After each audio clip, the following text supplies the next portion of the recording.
Cennet kimin zayi? Allah'dan korkyanların zayi. Yani bizim Türkmenler kimden korkuyat biliyor musun? İyilden korkuyat bir Hudaya uğrab olacak kadar. Halktan korkuyat bir Hudaya uğrab olacak kadar. Halka uğrab oluvermelidir. İyile uğrab oluvermelidir. Sana cennet yok. Eğer şiformu yaşatan.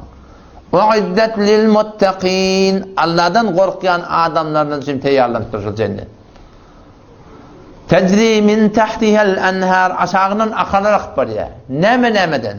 Mimma in gayri asin. Bir saf sadıtı vakit bariye. Hiç vatta portayacak ki. Ve enharun min lebenin tüydak bariye diye. Hiç vatta tağamı tüyecek ki. Ve enharun min khamrin. Arak şerab vakit bariye. Beter tüyücü bir dünya kıyalak portayıp ankip barına. Ve enharun min aselin musaffe. Saf sadıtından balak bariye. Ve lehum fiyâ min kulli temerat. Hemme miyvodan şoksunu bari Allah Teala. Ne miyvo diyeceğim var. Bir tesavvur et seni. Cennetten tesavvur et. Şu kadar giyin bağ var. Aşağından suyda akıp var ya, bal akıp var ya, saf sadık akıp var ya.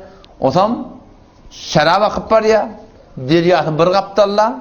Estağfurullah bir kaptalla. Fi cennetin naim dursuyla nığmat ala sorurim mevzuna. Her yerde tahtlarda atlar kuruluptur. Simhay telavilen tikiri. O zaman sen şurada halan yanı oturamani ve yetuf aleyhim vildanun muhalladun. Kul yacak nuzavarlar hendaşlarına aylanıp dururlar. Hıtmatına teyyar. Bi ekvabi ve ebariqa ve ke'sin min ma'in. Cennetin küydeleri bilen, divarları bilen. Hol arak şaraptan doğadır ketipler. İşçek vatanat işamani. Ve fakiyetin mimma yetekayyarun. Hevat eden mivan getirip dururlar. La yusaddaun anha ve la yunzifun. Cennetin meyvenin arak şarabının içinde kellağır adam tutmaya, akıl huşunu tam tıklaptı ellen vermeye. Ve fakiyetin mimma yetekayyarun ve lahmi tayrin. Halan kuşun eti var diye. Halan etin Allah Teala verecek şu tarzda. Ve hurun ayn akıllı, ak bedenli denanaları Allah Teala teyarlakır.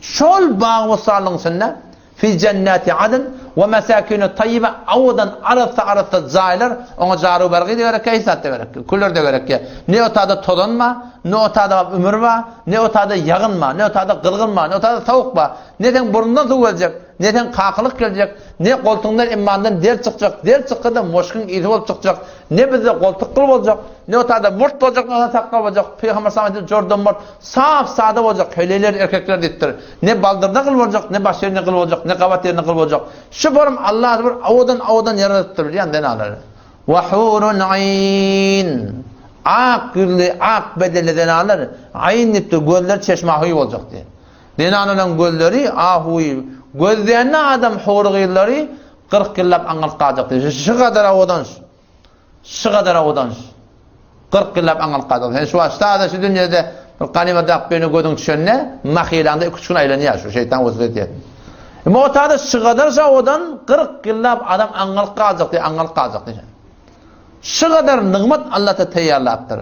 Şaudanlıkları yıkışa Allah Teala bir damza porsuğundan yaradıptır. Şol Allah Teala o dünyada de yok avudan dağıtları Allah'ta yaradıptır. İnna enşa'nahunna inşa'bin Allah beter avudan yarattık sorar diye. Fecealnahunna ebekâra Qeyd ettik diye denane cennetin denaları hemişe qeydlik zahidine olacak. Uruben öz adamlarına aşık, muhabbetli olacak.